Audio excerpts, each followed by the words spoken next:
On the 23rd of March 2010, President Obama signed the Patient Protection and Affordable Care Act, a significant political achievement for the president and a milestone in healthcare reform. Some of the important components of the ACA was coverage for pre-existing conditions and making sure insurers can't deny coverage or charge higher premiums because of pre-existing medical conditions. It also expanded Medicaid and provided premium subsidies, both provided financial assistance to low and middle-income individuals, as well as making Medicaid eligibility to adults up to 138% of the federal poverty level. The reaction from congressional Republicans was met with universal condemnation, slamming President Obama's signature healthcare legislation. Republicans opposed the individual mandate, which forced people to buy healthcare or risk paying a penalty, for then it was seen as a violation of people's personal freedom. Claimed that the ACA would increase federal spending and in doing so drive up the deficit, even argued the law itself was just unconstitutional and vowed to repeal if they retook control of the government.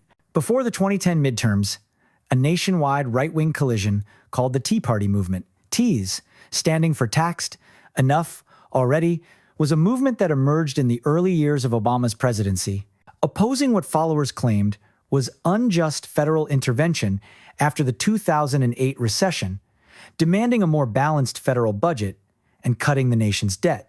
But most importantly, in complete opposition to the Affordable Care Act, the movement gathered widespread support and media attention, enough to influence GOP candidates to campaign on the movement's principles in exchange for recognition and votes. By the 2010 midterms, the movement's efforts paid off in a big way.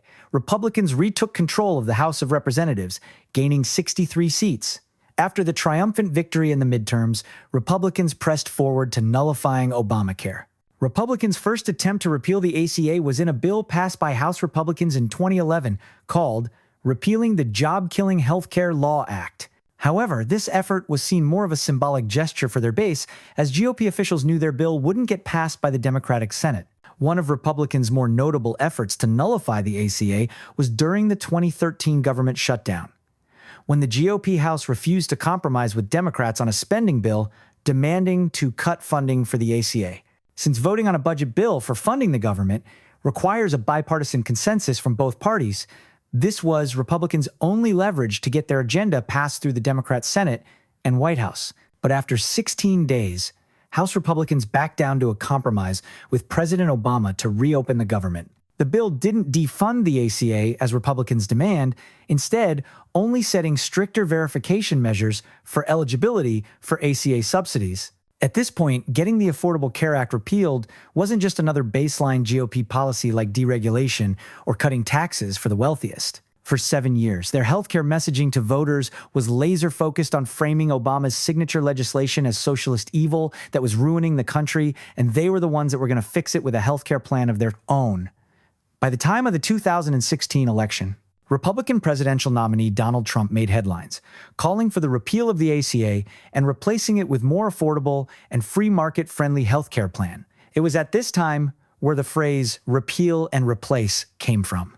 At the end, Donald Trump won the White House, and Republicans now controlled both chambers of Congress.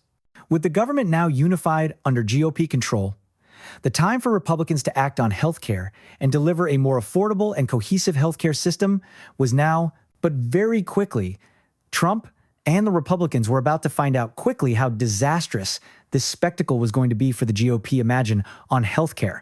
The first major attempt by House Republicans to repeal and replace Obamacare came on the 4th of May 2017, when the House introduced and passed the American Health Care Act. Essentially, this bill would have repealed the individual mandate, cut ACA taxes, ended federal funding for expanding Medicaid, and capped spending, and new tax credits would have replaced ACA subsidies, but provided less financial help. But most devastating is it would have put millions of Americans out of insurance.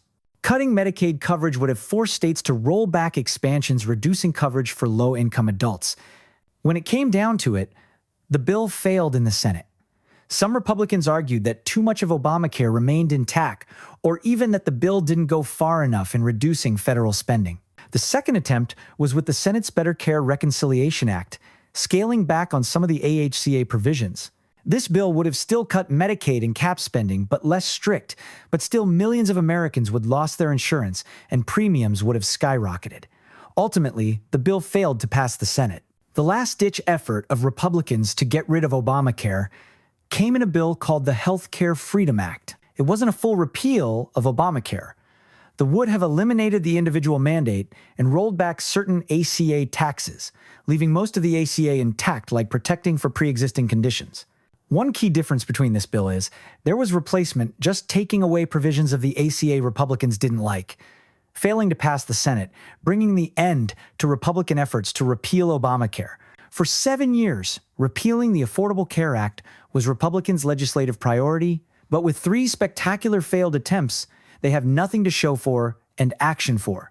Better healthcare no longer became campaign talking points. Modern GOP policy healthcare has shifted to cutting Medicare and Social Security programs, with no signs of the party ever choosing to go back to overhaul healthcare, which continues to remain unaffordable in America.